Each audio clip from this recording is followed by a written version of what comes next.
اور ہم پر جو ہے ایک بہت بڑا الزام بھی ہے جو آج تک چبائے ہوئے نوالے ہیں کہ شیعہ مؤمنین تحریف کے قائل ہیں. تحریف کا مطلب قرآن مجید میں کچھ زیادہ کر دینا یا کچھ کم کر دینا. آج تک آپ پر یہ الزام ہے اور باقاعدہ 50 سال کے اندر ایک کتاب لکھی گئی جس میں تحریف کے عقیدے کو بیس کر کے شیعوں کے کفر کا فتویٰ دیا گیا کہ یہ کافر ہیں کیونکہ ان کا عقیدہ یہ ہے کہ قرآن میں آیتیں ہٹا دی گئی ہیں. جبکہ ہمارا عقیدہ یہ ہے اور یہ ہم پر سب سے بڑا گھنونا الزام ہے، بہتان ہے، ایلیگیشن ہے.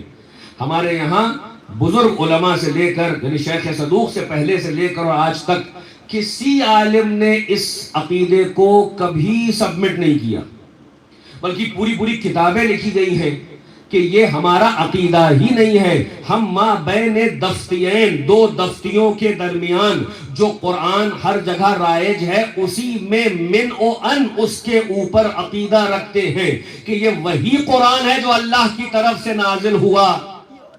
اور ائمہ معصومین میں کسی جھوٹی روایت میں نہیں ہے کہ یہ ان کا قرآن ہے ہمارا تو کچھ اور ہے.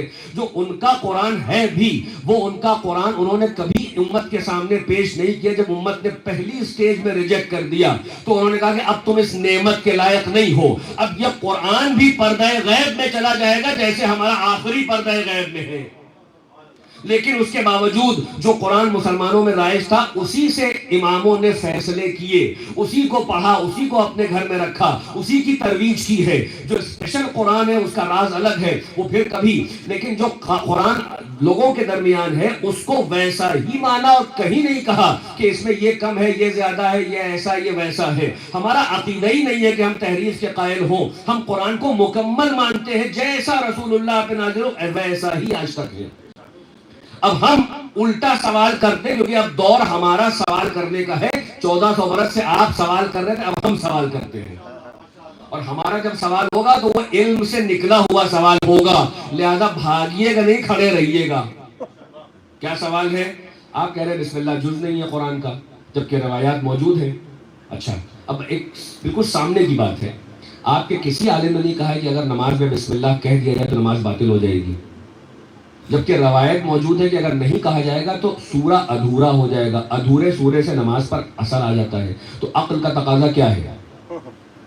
شیعوں کی نقل میں نہیں، حقیقت کی نقل کریے. اور اگر اتنا ہی شوق ہے تو مکمل نقل کریے تو پھر ہم ہی کو مان لیجیے، ہم تو حق پر ہیں ہی ماشاءاللہ. لیکن آپ ہمارے لیے نہیں وہ کرتے ہیں، وہ جو مطلب ہم اگر سچ بول رہے ہیں تو آپ جھوٹ بولنا شروع کر دیں گے. آپ یہ دیکھیے کہ آپ کے کسی مجتہد نے کہا ہے کہ اگر بسم اللہ کہہ دو کہ نماز باطل، کسی کا ایک فتویٰ نہیں ہے اہل سنت کے علماء کا. تو عقل کیا کہتی ہے کہ بسم اللہ کہہ لیا جائے، نماز پہ تو اثر نہیں پڑ رہا ہے.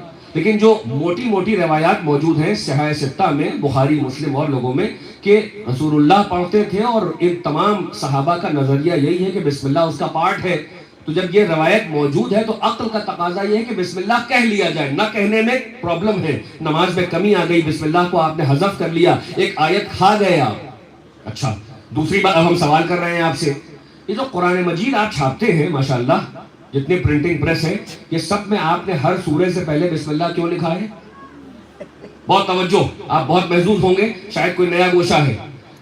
الحمد سے لے کے والناس تک آپ نے ہر سورے کے پہلے بسم اللہ لکھا ہے، جبکہ آپ کی میجورٹی یہ کہتی ہے کہ جزء میں سورہ نہیں ہے یہ، تو پھر لکھا کیوں ہے؟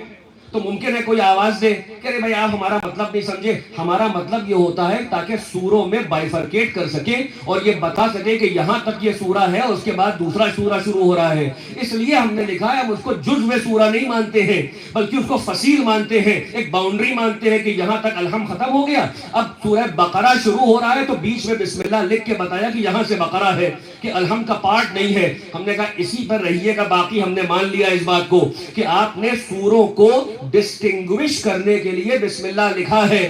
تو وہ یہ بات، یہ منطق وہاں صحیح ہوتی ہے جہاں سورہ اگلا شروع ہو رہا ہو. یہ بتائیے الحمد سے پہلے کون سا سورہ ہے جو بسم اللہ لکھ دیا آپ نے؟ عقلی بات، بالکل منطقی بات. بسم اللہ جو ہے آپ نے اس لیے لکھا تاکہ دو سوروں میں فرق ہو جائے کہ یہ یہاں سے شروع ہوتا ہے، یہاں سے اینڈ ہو رہا ہے.